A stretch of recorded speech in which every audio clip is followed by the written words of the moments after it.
On va prendre un enseignement. J'ai vraiment à cœur, je tiens à beaucoup parler ces derniers temps, sur l'œuvre de la croix. On va voir des choses que vous avez déjà peut-être un peu vues, mais à la fin, vous n'allez pas me voir pour me dire que vous l'avez vu, parce que je ne viens pas me voir pour me dire que je l'ai vu, parce que je ne vis pas tout.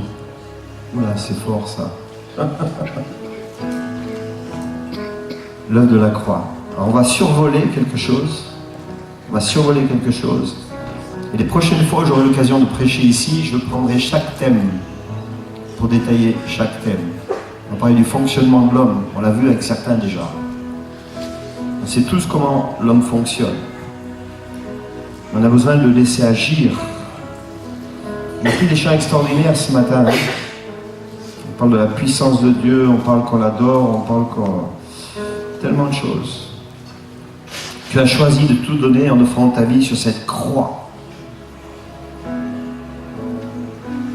C'est quoi la croix? C'est quoi l'œuvre de la croix? Et après on a chanté ensemble, grand est l'amour versé pour nous, c'est notre Dieu. Il a offert sa vie sur la croix, et son nom c'est Jésus. Et il me semble dans ces temps où on a enseigné sur le disciple, c'est quoi un disciple? Puis on enseigne après, c'est la nouvelle créature, c'est quoi la nouvelle créature? On a besoin de savoir, c'est quoi la croix? Pour vivre cette nouvelle créature que nous sommes, afin de devenir disciples. La croix. Si la croix n'était pas passée dans notre vie, dans ma vie, écoutez, si la croix n'était pas passée dans ma vie, elle ne serait pas passée dans la vie de mes enfants comme elle est passée. Écoutez bien. À la mesure où tu laisses passer la croix dans ta vie, tes enfants te voient vivre. Ton quartier te voit vivre. Ta ville te voit vivre. Alors c'est quoi la croix? La première diapo, l'œuvre de la croix. La deuxième, celle d'après. Simplement, on voit ce que c'est que l'évangile. L'évangile, c'est pas un changement intellectuel. Alors vous allez dire, on le sait, on l'a déjà vu. Oui, mais attends, mais combien de fois je réfléchis dans ce que Dieu dit ou dans ce que Dieu dit pas? Qui est-ce qui n'a pas réfléchi au sujet de la parole cette semaine? Qui est-ce qui n'a pas réfléchi, qui a laissé Dieu travailler son cœur sans que ça passe par l'intellect? Moi, j'ai réfléchi encore et encore. J'aime accepter la parole, mais bien souvent, le filtre, c'est ma cervelle. C'est mon intelligence. L'évangile, c'est pas un changement intellectuel, c'est même pas une nouvelle façon de concevoir le monde ou de concevoir la vie. Bien souvent, quand j'étais pas chrétien, je faisais certaines choses, quand je suis chrétien, je les fais plus. Ça veut dire que je me donne une vision du monde et c'est celle-là qui va me diriger. C'est plus la croix, c'est plus Jésus. L'évangile, c'est ni une religion qui me pousse à changer la chair. Comme une fois, je fais des choses par la chair, on va en parler un peu, très rapidement, n'est-ce pas? Et j'essaye de changer la chair. Si j'essaye de changer la chair, je suis religieux. Ce qui est né de la chair est chair. Et ça doit mourir. Je ne peux même pas améliorer la chair. On va en parler un petit peu ce matin. Mais c'est un changement de mentalité suite à rencontre avec Christ qui engendre un changement de comportement. Dans 1 Corinthiens 2, verset 6 à 11, il dit que c'est une sagesse que nous prêchons parmi les parfaits. Sagesse qui n'est pas de ce siècle. C'est-à-dire que je suis appelé à vivre quelque chose qui n'est pas de ce siècle. C'est facile. Là, on commence déjà à comprendre pourquoi il y a des personnes qui ne nous comprennent pas. Parce que je vis quelque chose qui n'est pas de ce siècle. Donc, si je veux plaire à tout le monde, j'ai un gros problème. Il n'y a qu'une façon de plaire à tout le monde, c'est de vivre les choses de ce siècle. Et là, tu verras, tu auras beaucoup de copains. Qui vont être anéantis. Nous prêchons la sagesse de Dieu, mystérieuse et cachée que Dieu, avant les siècles, avait destinée pour notre gloire. Sagesse qu'aucun des chefs de ce siècle n'a connue, car s'ils l'eussent connue, ils n'auraient pas crucifié le Seigneur de gloire. Mais vous vous rendez compte, Jésus a été quelqu'un qui a amené une telle révolution qu'ils l'ont crucifié.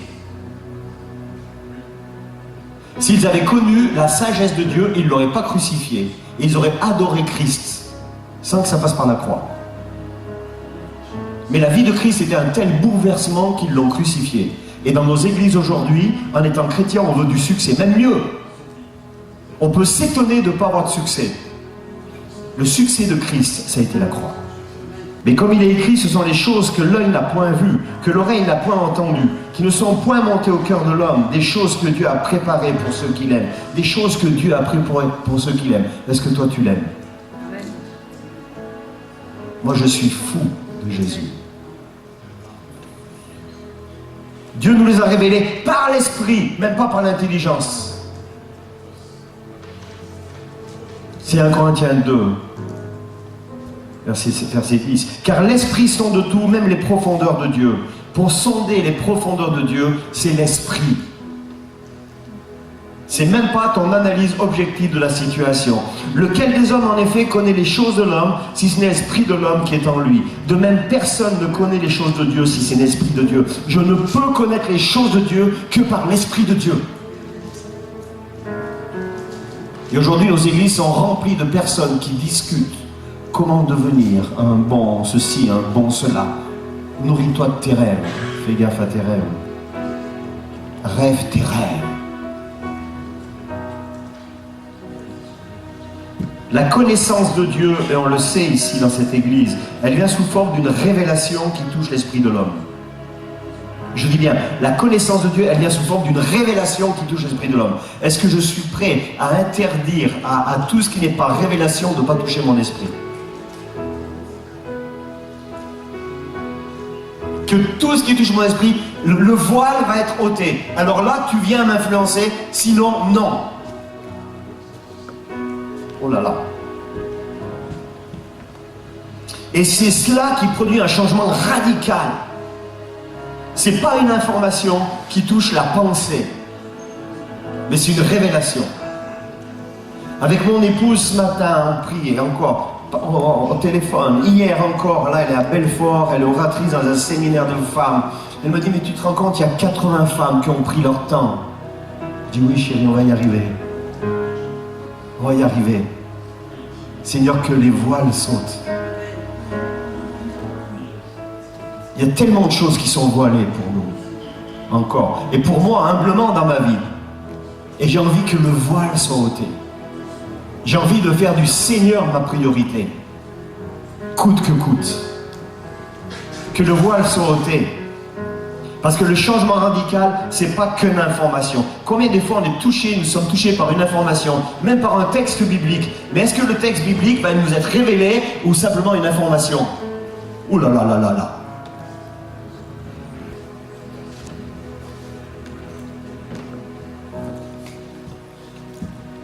Le voile est ôté, ça c'est la définition exacte de la révélation.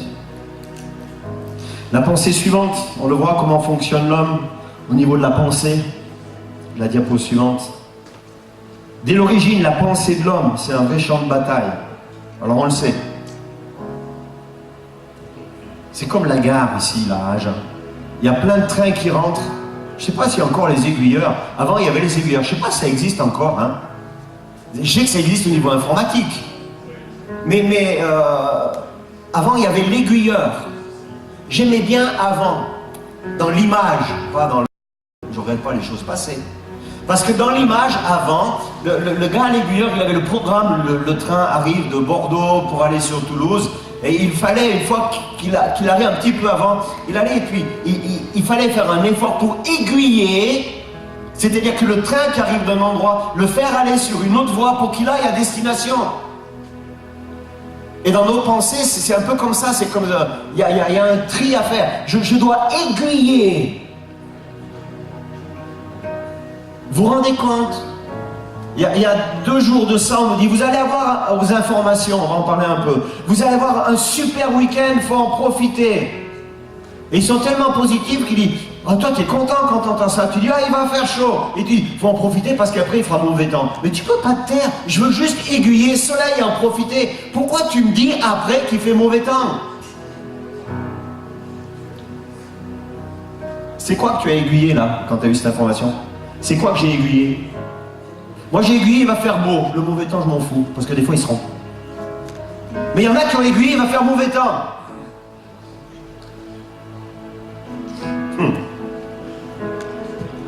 L'information qui touche la pensée, c'est une révélation.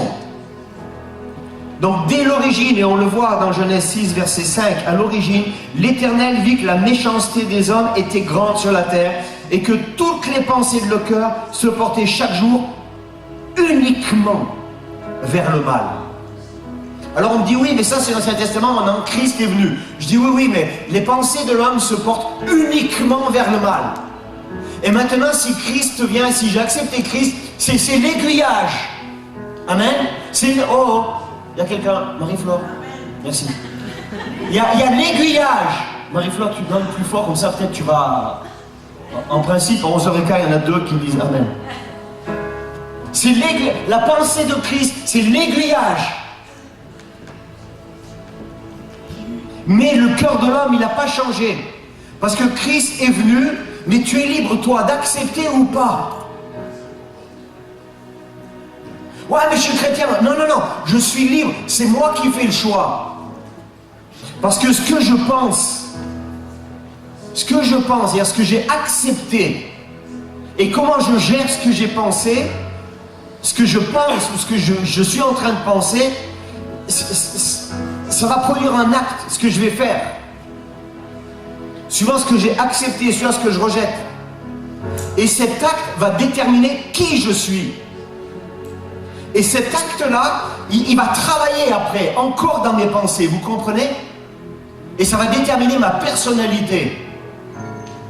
Donc ma personnalité et ce que je fais, c'est pas la faute de ce que les autres ont fait, mais c'est ce que j'ai moi-même accepté dans mes pensées. Alors quand quelqu'un te dit, oui mais ça dit, écoute, c'est toi qui as accepté, tu es capable de dire à quelqu'un, c'est toi qui as accepté? Vous savez quoi? Je plains de moins en moins les gens. Vous savez pourquoi? Parce que je les aime de plus en plus. Et comme je m'aime de plus en plus, je me plains de moins en moins. Mais je fais un constat. Tout ce que je fais, c'est le résultat de ce que j'ai accepté dans mes pensées. Le cœur se portait chaque jour uniquement vers le mal. Genèse 6, verset 5. Et les Proverbes 23, verset 7 me dit, il est comme les pensées de son âme. Je suis pas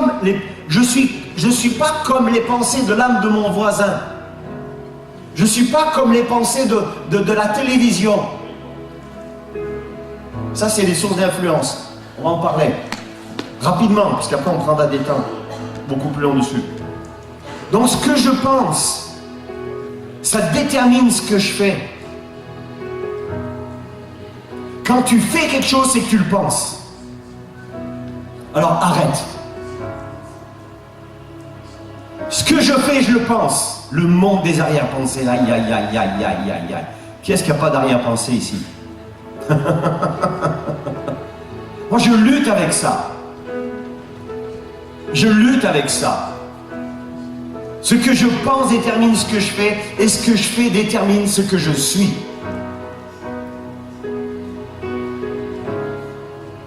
Alors les sources d'influence, on peut penser en diagonale, quand on se convertit, il y avait diable et Dieu. Ça, c'est les sources spirituelles, c'est le monde spirituel. Il y a deux mondes, c'est vrai, il y a le diable et Dieu. Mais, il y a des sources d'influence. Une des sources d'influence majeures, c'est le monde. Le monde, c'est quoi? Ça comprend la totalité des affaires humaines. Ça comprend, par exemple, même le temps qu'il fait. Vous voyez, quand il fait soleil, les gens sont contents, ils s'habillent en petite tenue, ils sont heureux. Ils ont envie d'aller pique-niquer, ils ont envie d'aller manger ensemble. S'il pleut, on fait la tête, on met le manteau, on arrive dans la salle de culte, on a froid, il faut faire vite, c'est pas la température. Mais ça, c'est moralement neutre le temps qu'il fait. Le goût de la nourriture aussi, c'est moralement neutre. Ça, est-ce qu'il y a le diable dans le goût de la nourriture? Non. Dans le temps qu'il fait, est-ce qu'il y a... Non. Ça, c'est le monde, ça. C'est neutre. Même la couleur de la chemise. Si ton chéri, ce matin, il a mis une chemise jaune canari, et que toi, t'aimes pas le jaune canari, je pense que tu vas être en colère toute la journée. Est-ce que c'est le diable? Non, c'est lui qui a mis la chemise, et la couleur jaune, c'est pas du diable non plus. Est-ce que vous me comprenez? Il y a des choses neutres qui peuvent être plaisantes ou effrayantes. Après, il y a des éléments moralement influents. Ce qui est influent, par exemple, c'est la culture. Quand tu es dans un pays, il y a des choses qu'on peut faire, des choses qu'on ne peut pas faire. Il y a la culture d'église. Il y en a qui vont dire les femmes d'un côté, les hommes de l'autre, les femmes le foulard, on parle pantalon, on parle... Il y a plein de choses. Ça influence ça. Est-ce que c'est le diable? Non. Est-ce que c'est Dieu? Je sais pas. Mais c'est le monde, toujours est-il. Ça, c'est influent. Ton job, si tu as une envie de carrière, alors tu parlais comme ça, un jour tu vas parler, oh ben maintenant, ben, tu as un peu, maintenant... Pourquoi tu sers tout? Parce que tu bosses. Vous avez jamais vu ça? Est-ce que c'est le diable? Est-ce que c'est Dieu? Non, c'est le monde. Avant, tu n'avais pas de job, tu étais super, puis maintenant tu as un job. Oui, mais tu comprends, maintenant je connais, C'est le diable, c'est pas le diable. C'est juste le monde. Avant, tu n'étais pas chef, maintenant tu es super chef dans ton job. Puis tu deviens impossible, quoi. On ne peut même plus t'écouter sans que tu nous donnes des ordres. Est-ce que c'est le diable? Est-ce que c'est Dieu? Non, c'est le monde, c'est quelque chose qui t'influence, la culture, la politique. Ah, la politique, ça influence aussi. Le système politique. Les jugements de valeur, que tu trouves une chose bien, une chose pas bien. La façon... Tout ça, c'est le monde. Et la pensée du monde, elle vient quotidiennement au travers des informations. Au travers de la télévision, au travers d'Internet, au travers de tes copains, tes copines, qui tu choisis comme copain, qui tu choisis comme copine, qui tu côtoies, qu'est-ce que tu lis, qu'est-ce que tu as lu. Il y a certains livres à l'eau de rose, je ne lis pas, parce que ça donne une image idyllique d'un monde qui n'existe pas, parce que ça va m'influencer. Et si tu es célibataire, que tu lis que des livres à l'eau de rose, tu trouveras jamais le conjoint qu'il faut. Ah, il coupe du bois tous les matins, on est dans la maison. Ou alors si tu es un garçon, il fait la cuisine. Ouais, il y a de moins en moins, il faut la cuisine. Qu'est-ce que tu lis? C'est quoi que tu lis? C'est le monde.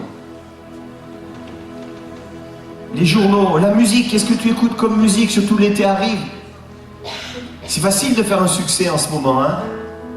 Tu prends un clavier, tu fais des sons mélodieux, et puis tu mets des paroles douces. Puis après, si tu veux pousser plus loin, tu mets quelque chose en anglais avec des paroles qui vont pousser les gens à avoir des vies dissolues. Qu'est-ce que tu lis? C'est le monde. Est-ce que c'est le diable? C'est pas le diable. C'est juste le monde. Donc ça, c'est une influence. Ensuite, il y a la chair. Quand on parle de la chair, c'est pas question du corps de l'homme. La chair désigne, écoutez, vous savez ce que la chair désigne? Ce que le monde produit à l'intérieur. Ce que j'ai accepté, et ça produit quoi en moi? La chair, c'est le total, la somme de tous les désirs qui vont produire du plaisir. Pas mal comme explication. Il faut, ce qui vient de la chair, ça produit du plaisir, ça produit une auto-gratification. Et on le voit ça dans Galates 5, versets 19 à 21, les œuvres de la chair. C'est manifeste. Ils sont manifestes, ce sont l'impudicité, l'impureté. Alors, il y en a qui l'impudicité, il y en a qui prennent du plaisir là-dedans. L'impureté, la dissolution, l'idolâtrie, la magie, les inimitiés, les querelles, la jalousie, les animosités, les disputes, les divisions, les sectes. Vous savez, un jour, j'ai voulu faire un travail sur moi-même. J'ai pris Galates 5, versets 19 à 21, et je suis resté peut-être 2 mois là-dessus. Vous l'avez déjà fait? Faites-le. Ceux qui veulent. C'est libre. Faites comme vous voulez. La balle est dans votre camp. Mais moi, je suis resté 2 mois. J'osais même plus sortir. La chair, l'emprise de la chair, où je trouvais une auto-gratification. L'envie. Waouh!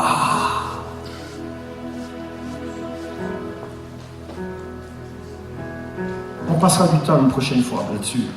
Les excès de table, les choses semblables. Je vous dis d'avance, verset 21, comme je l'ai déjà dit, que ceux qui commettent de telles choses n'hériteront point le royaume de Dieu. Cette phrase-là, elle m'a fait peur. La deuxième partie de ce verset 21, elle m'a fait peur. Et je dis, Seigneur, si moi je commets ces choses-là, tu dis que j'hériterai pas du royaume de Dieu. Alors j'ai pris du temps. L'impudicité, l'impureté, dissolution. Puis une troisième source d'influence, bien entendu, c'est le diable. Nous y voilà. 2 Corinthiens 11, verset 3. Toutefois, de même que le serpent séduit Ève par sa ruse, je crains que vos pensées ne se corrompent et ne se détournent de la simplicité à l'égard de Christ. Fantastique ce verset. Écoutez bien. Toutefois, de même que le serpent séduit Ève par sa ruse. Le serpent, il est rusé. D'accord? Je crains que vos pensées ne se corrompent. Que vos pensées, la tête du bonhomme là-haut, les pensées se corrompent. Oh, c'est un bonhomme en jaune. Il est bien dessiné, non? C'est pas joli? Non? Que les pensées, parce que vous avez vu toutes ces sources d'influence, elles viennent des pensées. Elles viennent au niveau des pensées. Et ce que j'accepte va faire mon comportement. Je ne peux pas changer mon comportement, parce que ça passe par les pensées. Tout passe par les pensées. C'est ce que j'ai accepté qui va influencer mon comportement. Je ne plains plus les gens sur leur comportement. Je les contemple en disant c'est le résultat de leurs pensées. Seigneur, s'il te plaît, touche leurs pensées. Touche leurs pensées. Nous sommes entrés dans une ère, dans une période de vie qui est catastrophique, à mon avis. On aime plaindre les gens. Comprenez ce que je veux dire? Ça veut dire que tu fais des irresponsables. Des personnes qui discutent tout. Tu vas toujours discuter. Tu vas toujours. Et là, je me permets d'être dur parce que moi, j'essaie de le faire de moins en moins. Toujours expliquer. Toujours trouver des causes. Toujours trouver des excuses. La pensée, c'est le centre principal de communication de l'être humain. Il est comme les pensées de son âme. Proverbe 23, verset 7, on l'a cité déjà. Je suis comme les pensées de mon âme. Seigneur, viens dans mes pensées. Et je le dis souvent, Marie-Claire le dit, j'aime me lever le matin, et puis on le fait quand elle n'est pas là, on le fait au téléphone, que nos pensées soient captives à l'obéissance de Christ. C'est pas un leitmotiv, c'est juste, Seigneur, j'aimerais tellement que dans mes pensées, il y ait ta parole, ta révélation, savoir où tu veux que j'aille, qu'est-ce que tu veux que je fasse. Et je pense que l'Église aurait une autre autorité. Et ça commence par moi. Et le principe du diable, ici on le voit dans 2 Corinthiens 11, verset 3, toutefois, de même que le serpent séduisit Ève par la ruse, je crains que vos pensées ne se corrompent, ne se détournent de la simplicité à l'égard de Christ. Juste avant de détailler ce verset-là, ce que je trouve fantastique dans ce verset, il séduit par la ruse. Vous savez que moi j'ai besoin d'avoir des conseillers. Ça fait 30 ans qu'on sert le Seigneur. J'ai besoin d'avoir des personnes à qui je peux téléphoner, demander conseil. Parce que je sais que le diable est rusé. Et quand je vois des personnes qui découvrent la foi, 1 an, 2 ans, 10 ans, qui n'ont pas besoin de conseiller, je dis félicitations. Vraiment félicitations. Mais moi j'ai besoin, parce que je suis faible, parce que je sais qu'il est rusé. Parce que la Bible dit qu'il rôde comme un lion rugissant, cherchant qui dévorer. Vous avez déjà vu un lion, comment il fait? Fantastique, reportage animalier. Il tourne autour, il séduit. Puis la personne, l'animal, il est égaré, il sort du troupeau. Ça veut dire qu'au niveau de nos pensées, on peut sortir du troupeau. C'est pas que du physique. C'est pas se mettre en dehors de l'église. C'est dans mes pensées. Moi, je suis dépendant de Dieu direct. Que Dieu me garde. Que Dieu nous garde. Hier au téléphone 2 heures avec mon père spirituel. Et on parle des sorties. Et on parle de ce que je dois faire, où je dois aller, pas aller. Quelle grâce! Oui! Parce que je sais qu'il est rusé. Parce que je sais qu'il veut me bouffer tout cru. J'ai besoin d'être aidé. Parce que je veux aller plus loin.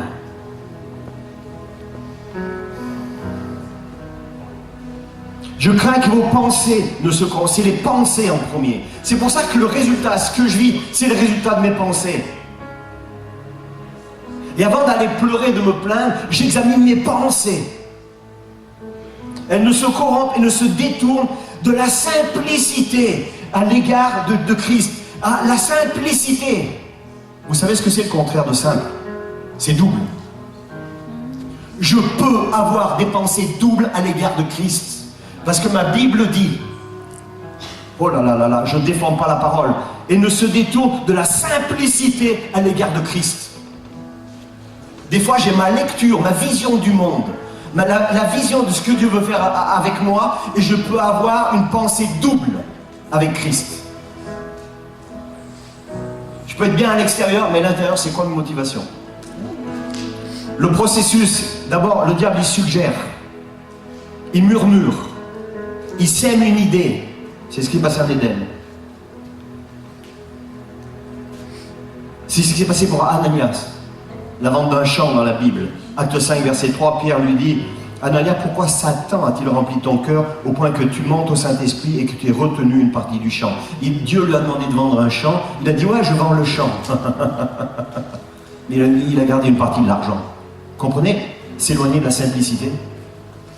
Oh! S'éloigner de la simplicité. La pensée double. Tu me demandes le champ. C'est ça, vends le champ, donne l'argent. Mais la pensée double. Je vends le champ.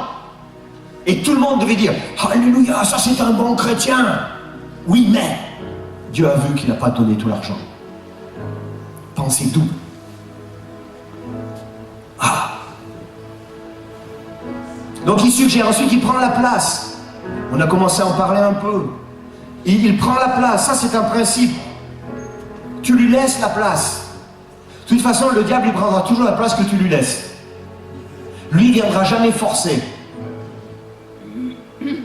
C'est là où tu laisses la place. Là, il vient. N'est-ce pas? Il suggère, il prend la place, et après, il impose sa volonté. Et là, tu dis, ça va mal, je ne comprends pas. 2 Timothée 2, verset 26, la fin du verset 26, les pièges du diable qui s'est emparé d'eux pour les soumettre à sa volonté. Quand le diable vient,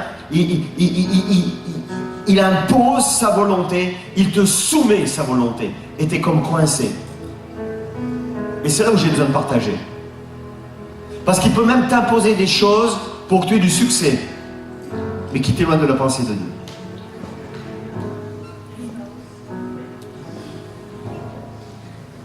Et il y a une autre source d'influence ici, c'est l'esprit humain. L'esprit humain, c'est pas le nom d'un esprit, parce qu'une fois on m'a dit, alors, si quelqu'un est possédé, je peux prier pour lui pour chasser l'esprit humain de lui. Je dis non, non, non, non, non. L'esprit humain, c'est pas ça. L'esprit humain, c'est quand tu donnes ta vie à Jésus, le monde spirituel continue d'exister. Et il y a une partie de toi, comme tu es, comme je suis, comme nous sommes en processus, il y a une partie de moi qui n'est pas encore régénérée. Vous me suivez? C'est ça l'esprit humain. Et je dois accepter qu'il y a encore des pensées en moi qui ne sont pas encore du Seigneur. Je dois accepter que je suis dans un processus.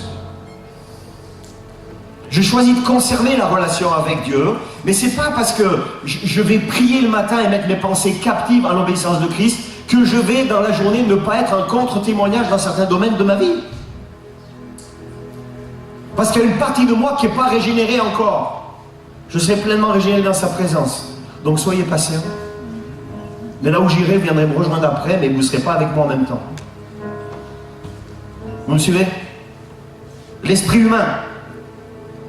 Et quel que soit le choix fait, l'esprit de l'homme reste en contact avec le monde spirituel. C'est pas parce que j'ai donné ma vie à Jésus qu'il y a d'autres choses qui touchent le spirituel qui ne m'intéressent plus. Bien au contraire, le monde spirituel est en effervescence. Ça veut dire que c'est pour ça que vos pasteurs, des fois, ils disent, ou votre pasteur, il dit, prie et cherche la face de Dieu. Parce que du moment que tu t'es engagé avec Dieu, tu as ouvert le monde spirituel. Et si tu ne pries pas, si tu ne lis pas la Bible, il y a d'autres sources d'influence qui vont être là. Et le monde spirituel se régale avec toi. Vas-y, Marie-Flore. Merci. Amen, ça veut dire je suis d'accord. Ouais, moi j'avais donné ma vie à Jésus, et puis dans tout ce qui a été vécu, c'était difficile. Mais alors,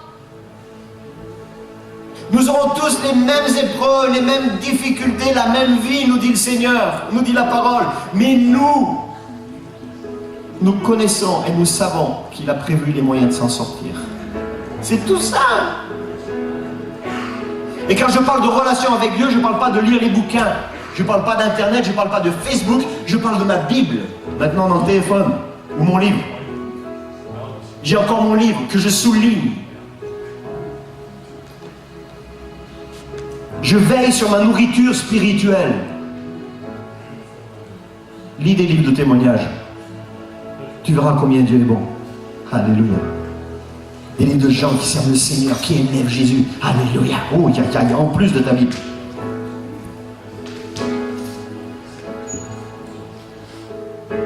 Bien sûr, en source d'influence aussi, il y a la voix de Dieu. Donc c'est ça, c'est Dieu qui désire nous parler. C'est pour ça qu'on veut avoir une relation avec Dieu. Vous avez vu le nombre de sources d'influence? 1, 2, 3, 4, 5, 6. Qui vont influencer mes pensées, qui vont donner un comportement.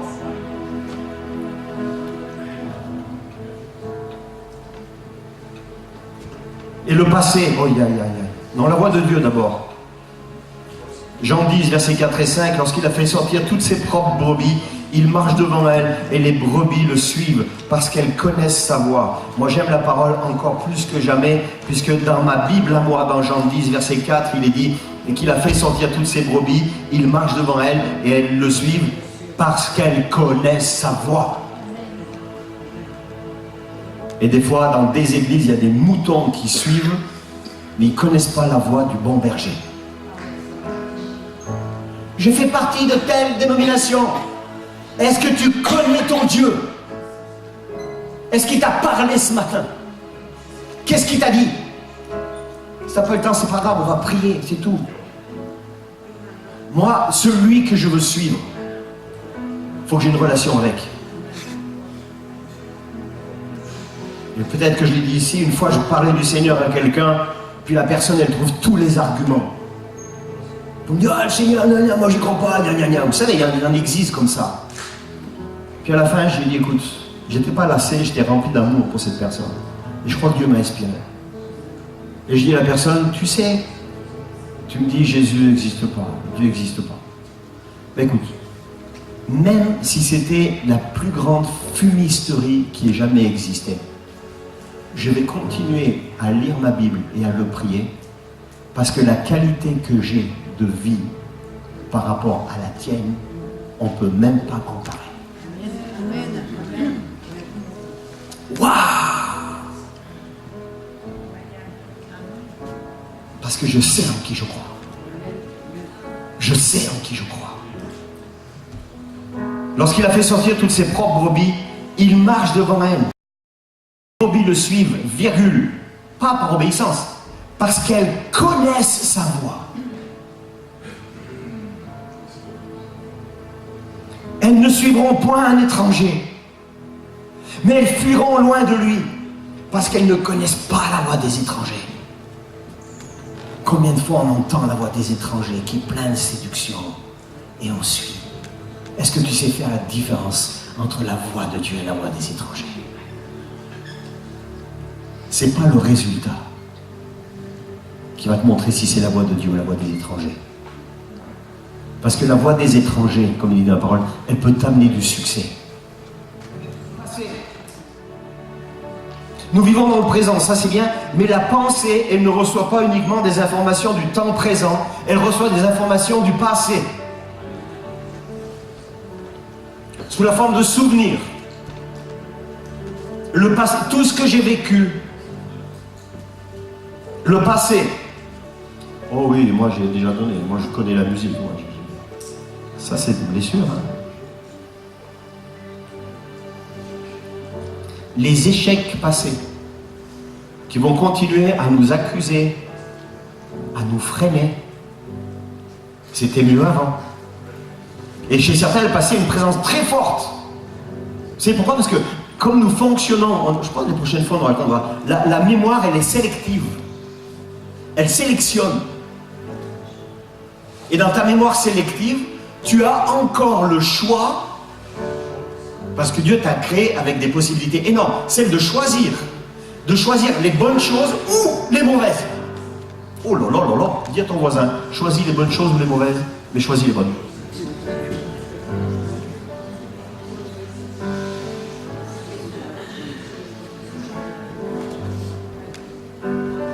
Regardez le peuple d'Israël. Le peuple d'Israël, il est délivré de l'esclavage. Dans Nombre 11, versets 5 et 6. Nous nous souvenons des poissons que nous mangions en Égypte et qui ne coûtaient rien. Non mais attendez, les gars, ils ont la manne tous les jours quand même. Hein. Leurs vêtements ne s'usent pas. Pas mal quand même, non? Parce qu'ici, tu peux acheter n'importe où. En principe, les vêtements s'usent. Nous nous souvenons des poissons que nous mangions en Égypte qui ne coûtaient rien. Nombre 11, versets 5 et 6. Des concombres, des melons, des poireaux, des oignons, des os. Maintenant, notre âme est desséchée. Plus rien. Nos yeux ne voient que la manne. Les gars, il y a eu les premiers-nés morts. À un moment donné, il faut faire des briques avant ça. Faire des briques avec les briques. Après, ça suffit avec la paille. Il faut travailler encore plus. Les coups de fouet. Ceux qui sont morts. Non, non, non, non, non. Et là, Dieu donne la manne. Il ne faut même pas s'arrêter, mettre la plaque vitrocérame, je ne sais pas quoi, là en route. Préparer. Ça tombe, tout cuit. Le peuple d'Israël, il se souvient, écoutez bien le détail, des oignons et des poireaux et même des concombres. Vous vous rendez compte, la mémoire sélective, ce qu'ils ont choisi là? Les poireaux. Moi, à la place du Seigneur, tu vois, moi, ce que j'aurais fait, franchement, j'aurais dit, les cailles ne vous conviennent pas? Ok. D'abord, elles vont tomber toutes crues. Pendant une semaine, il faudra les faire cuire. Et après, du poireau, vous allez en bouffer du poireau. Vous allez faire des tourtes de poireaux, des salades de poireaux, des desserts de poireaux. Mais sans vinaigre, sans rien. Des poireaux. Les oignons, alors là, vous allez pleurer. Il faudra vous les éplucher, les oignons. Pareil, des tourtes en dessert, des glaces d'oignons. Tu sais, mais j'aurais envoyé des oignons d'une façon incroyable, quoi. C'est le passé. En plus, ils osent dire maintenant, verset 6 de Nombre 11, maintenant notre âme est desséchée, plus rien, nos yeux ne voient que la manne. La diapo d'après. L'obéissance, écoutez bien. L'obéissance, elle crée l'autorité. Romains 6, verset 16. Ne savez-vous pas qu'en vous livrant à quelqu'un comme esclave pour lui obéir, vous êtes esclave de celui à qui vous obéissez, soit du péché qui conduit à la mort, soit de l'obéissance qui conduit à la justice. Dire que le principe, on est un peu plus simple concernant mon comportement. Concernant mes pensées, puisque mon comportement est issu et tiré de ce que je pense. Quand j'obéis au monde, la Bible dit, je suis esclave de ce qui a triomphé en moi. Je deviens esclave du monde. Quand j'ai accepté au niveau de mes pensées, mon comportement est conforme de qui je suis esclave. Si on te dit que le gasoil va passer à 2 € le monde, information, et que tout à l'heure, tu vas faire le plein, et tu prends 25 jerrycans de 20 litres, ça veut dire que tu es esclave du monde.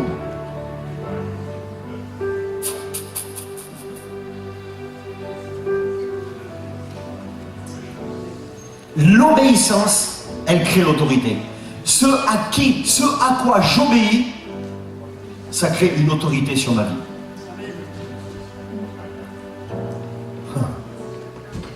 Oh là là, plein de choses à dire, on verra après. C'est-à-dire que tout ce à quoi j'ai pris l'habitude d'obéir, ça prend autorité sur ma vie. Et je ne changerai pas mon comportement ne changera pas tant que je ne serai pas délivré de cette autorité. Tant que la croix ne sera pas passée entre l'autorité et moi-même. Le verset suivant.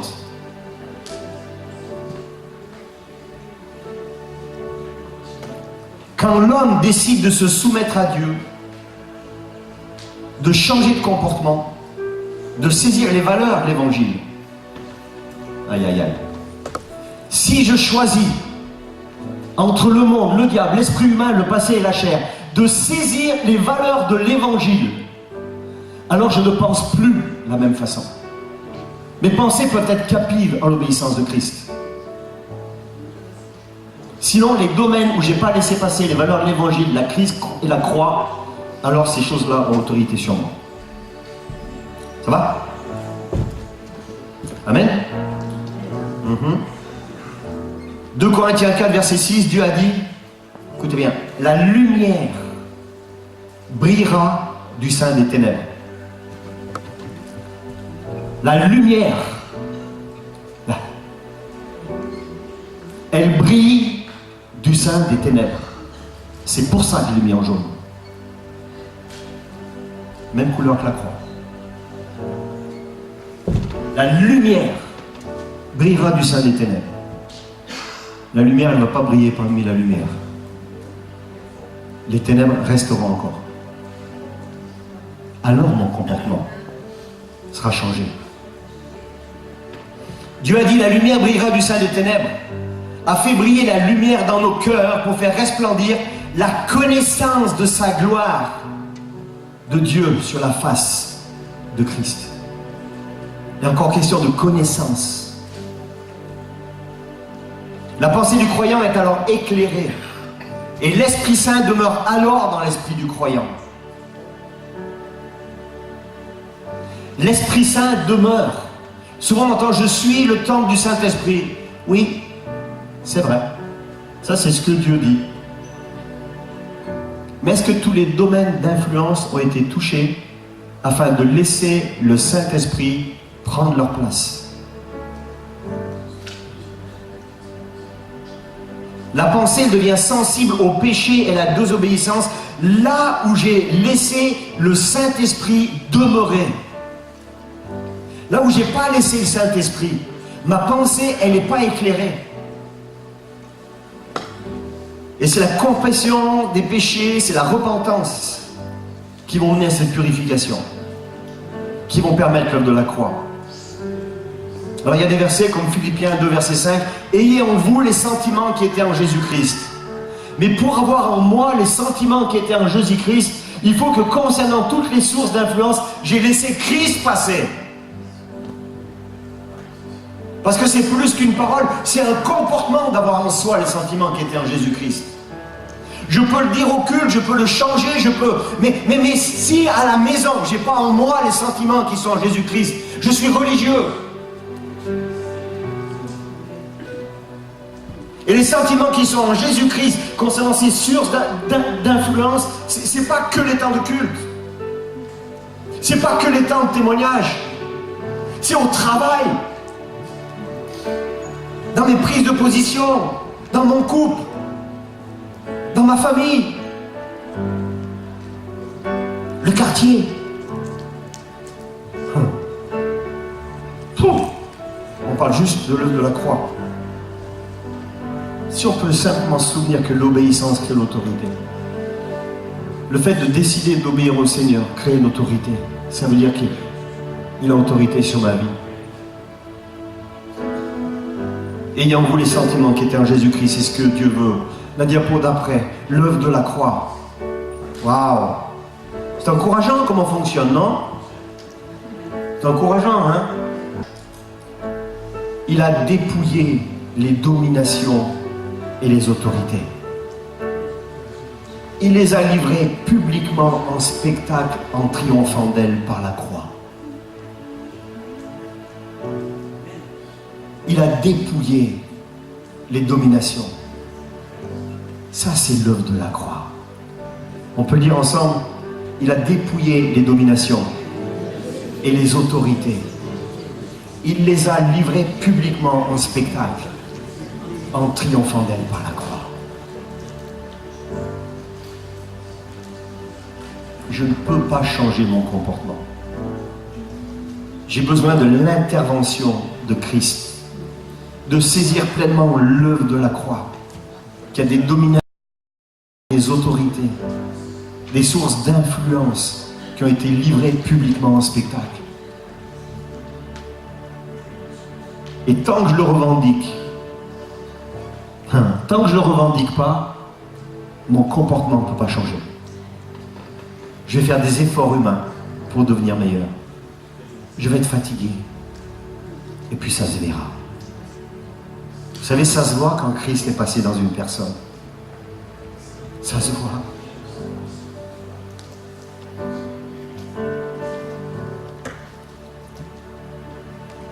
Alors j'ai pu à me soumettre aux pressions du monde, à ses valeurs, parce que la croix me retranche d'elle et elle les retranche de moi. La croix me retranche d'elle et elle les retranche de moi.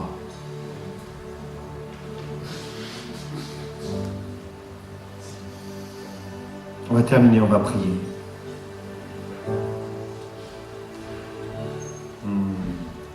Celle d'après, la diapo d'après. Se libérer dans nos pensées. Il y a 3 étapes. Confesser les péchés de notre pensée. Il n'y a que toi qui peux le faire. Il n'y a que moi qui peux le faire. Il n'y a que moi qui peut confesser les péchés de ma pensée.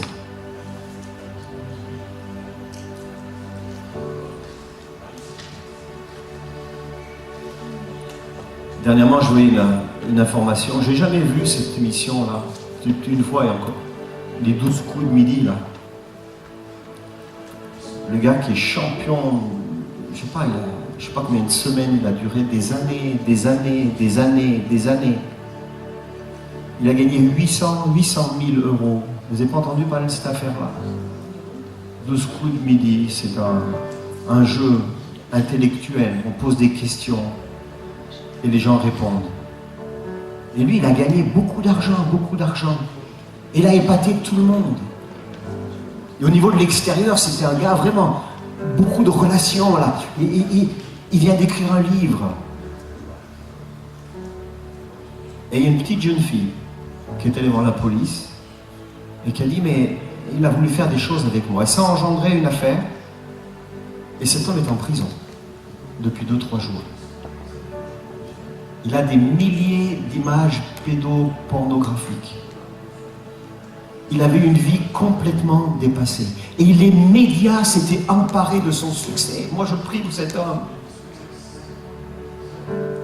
Le comportement extérieur, même la télévision, même le livre, un livre à succès, l'argent, le comportement extérieur, mais au niveau des pensées, le tri n'était pas fait.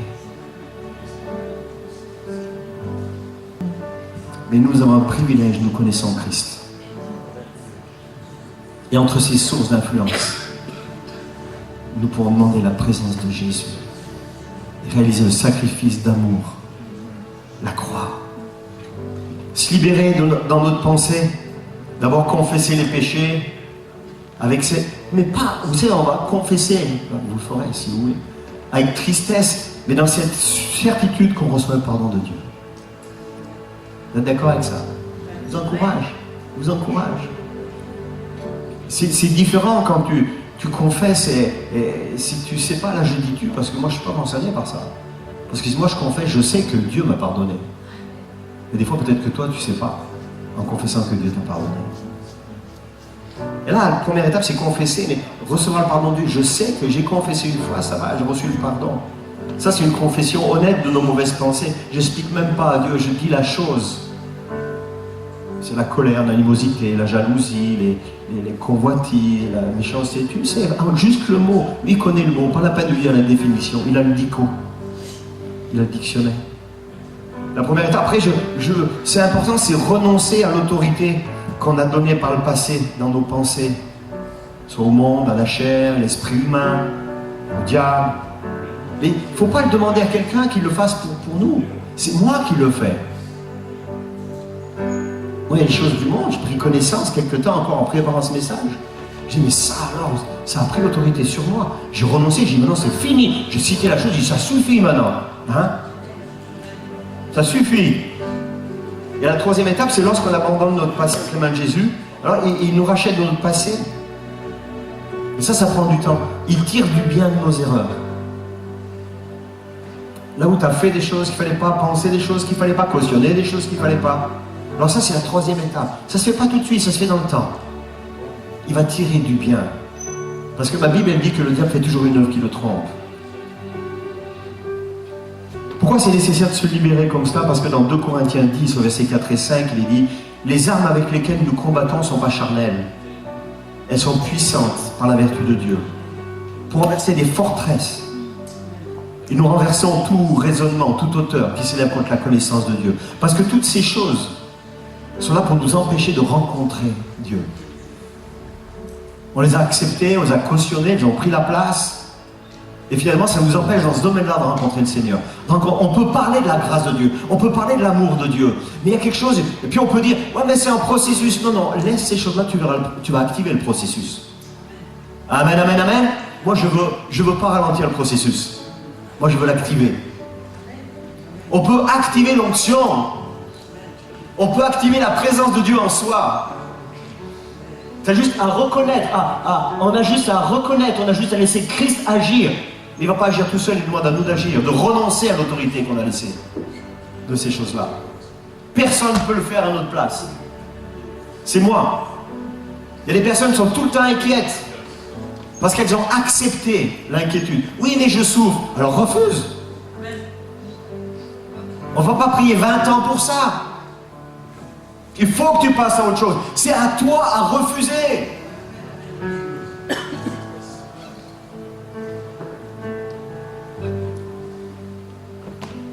La diapo suivante. Les liens et les malédictions sont brisés.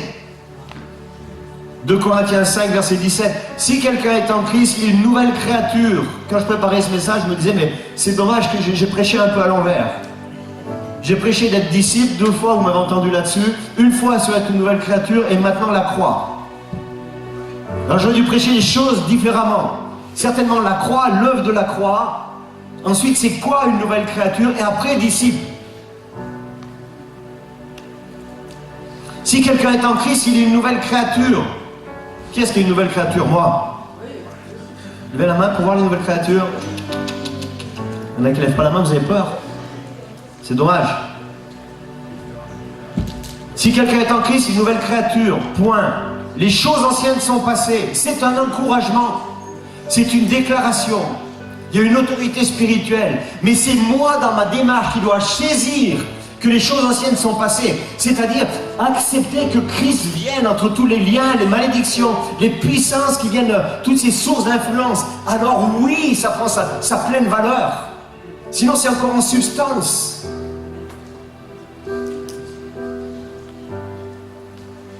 Les choses anciennes sont passées. Voici, toutes choses sont devenues nouvelles.